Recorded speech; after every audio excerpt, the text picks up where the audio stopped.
Besok HUT Kota Ambon lalin sekitar lapangan Merdeka ditutup saat upacara berlangsung.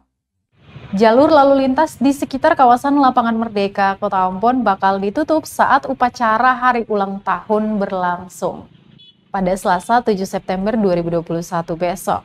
Rekayasa lalin di Jalan Sultan Khairun ini akan berlangsung 30 menit sebelum upacara dimulai pada pukul 09.00 waktu Indonesia Timur. Kasat Lantas Polresta Ambon AKP Ganesha Sinanbela pada Senin 6 September 2021 membenarkan hal tersebut. Personel gabungan TNI Polri akan diturunkan untuk membantu mengamankan jalannya arus lalu lintas di kawasan tersebut.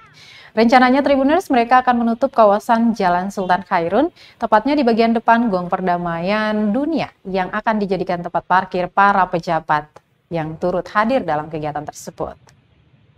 Ganesha menambahkan rekayasa arus lalu lintas di kawasan Jalan Sultan Khairun besok tidak akan berlangsung lama. Untuk itu masyarakat Kota Ambon diminta tetap bersabar dan harap melewati jalan yang sudah direkayasa aparat lalu lintas Polresta Ambon.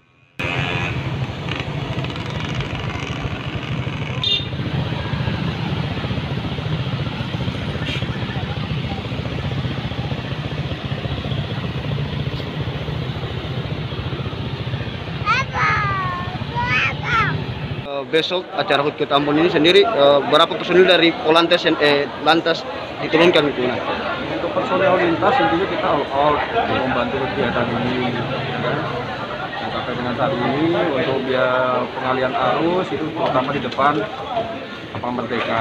Kita harusnya melewati belakang Gong Perdamaian. Itu kita mengimbau kepada masyarakat ya. Dengan adanya perubahan arus itu bisa untuk menyesuaikan. Itu jam berapa kemudian dari sampai jam berapa nanti? Dari awal kegiatan kita sudah lakukan rekayasa itu.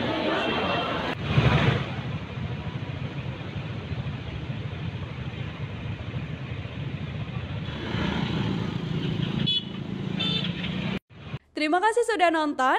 Jangan lupa like, subscribe, dan share ya.